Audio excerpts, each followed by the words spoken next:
Okay, okay. Today we're going to be deriving the Cauchy Riemann equations from complex analysis. So we'll get started here. We're going to let W equal U plus IV, and we'll let delta W equal P plus IQ times delta Z, which is basically the derivative of this. Just with P and Q instead of U and V here. Okay. Definition is of complex analysis is that Z is equal to X plus IY, and of course that means that delta Z, it follows, is that delta Z equals delta X plus I delta Y. So the derivative of this, the differential of this is this. Okie dokie. Let's take the derivative of this. So they're different. I'm sorry, find the differential of this. So delta W equals delta U plus I delta V. This is already the differential of this. Since delta W equals this, and delta W equals this, then this is equal to this. So we have that right here. And for delta Z right here, remember it was delta W equals P plus IQ times delta Z. For delta Z, I've plugged in delta X plus I delta Y like we have over here. So we plug this into there and get this. All right, let's do a little bit of algebra. We don't do anything to this side. It goes over here, but we'll FOIL this out, and we get this if we FOIL it out. I'll read it off so you can, in case you have trouble reading it. This times this, P delta X. This times this, IQ delta X. P times this is IP delta Y. And IQ times I delta Y is I squared Q delta Y. Okie dokie. So again, this side has to equal this side, and that's what we wrote right here. What we're going to do now is look at the real parts on the left-hand side, which is delta U, and that has to equal to the real parts on the right-hand side, which is P delta X, and then this guy over here, I squared is -1, so -1 Q delta Y is right here. That's a real part. These are all imaginary parts. We'll look at those over here, and say that the imaginary parts on the left-hand side, I delta V, has to equal the imaginary parts on this side, which is IQ delta X and IP delta Y, plus IP delta Y. I know I didn't have to leave the I's, I just wanted to make sure you understood where I got those islands. We'll be canceling those I's, of course. The next thing we'll do is divide by delta U. Delta U divided by delta U is 1. This divided by delta U is this. This divided by delta U is this. And then we'll divide by delta V after we cancel the I's. And delta V divided by delta V is 1. This divided by delta V is this island. And this divided by delta V is this island. And since these people equal 1 and these people equal 1, these people have to equal these people.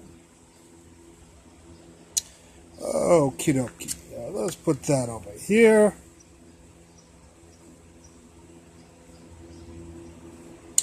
What we're going to do is look at since these two people have to equal these two people, the people next to Mr. P, delta X over delta U, have to equal the people in front of Mr. P on this side, which is delta Y over delta V. So delta X over U, right here, has to equal delta Y over V, because that's the person in front of P, or next door to P, and this is the person next door to P. And in the same way, if we look at the Q people on this island, the people next to Mr. Q have to equal the people next to Q on this side, because these two are equal.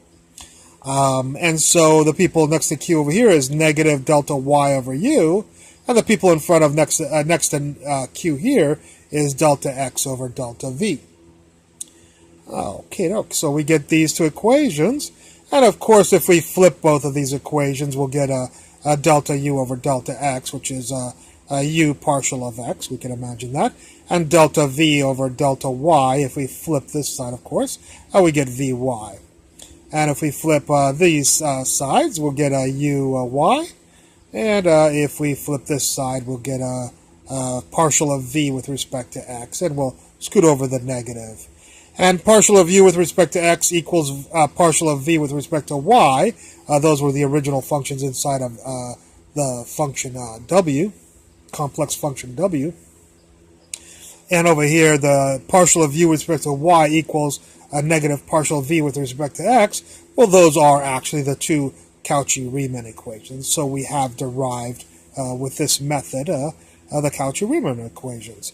And we call that any function w, not all functions w satisfy the Cauchy Riemann equations, but if a function w does, the components of the function w, u, and v do satisfy these equations, we call w an analytic function, and it has to do other conditions. I'm not going to get into those. They're kind of not trivial, but just for mathematical purposes. Basically, these derivatives have to exist. Well, obviously, at a specific point z naught. But we physicists kind of bypass sometimes those things. I mean, we understand that if the function is discontinuous at a certain point, we'll look out for that, of course, and that's very important. Okay, so these are the Cauchy Riemann equations, and we derived them. As a little bonus, I'm going to derive Laplace's equation, since we have the Cauchy Laplace's partial differential equation. And what we'll do is we'll go up to this Cauchy Riemann equation and take an additional partial with respect to x. And uxx equals vyx, because you have to take the partial of this with respect to x and the partial of this with respect to x. And so we'll get this equation. And if you take the partial of this with respect to y and the partial of this with respect to y, we get this equation. And if we add these two equations, uxx plus uyy, and equals this plus this. Well, vxy minus vxy, of course, is 0. So uxx plus uyy equals 0 if we add these two equations. And that is Laplace's equation. And that's Laplace's partial differential equation. And we call solutions u to Laplace's equations. We call those harmonic if they're solutions to a Laplace's equation. So a little bit of nomenclature. I hope you enjoyed this lecture, and I look forward to any comments at the bottom. Thank you very much.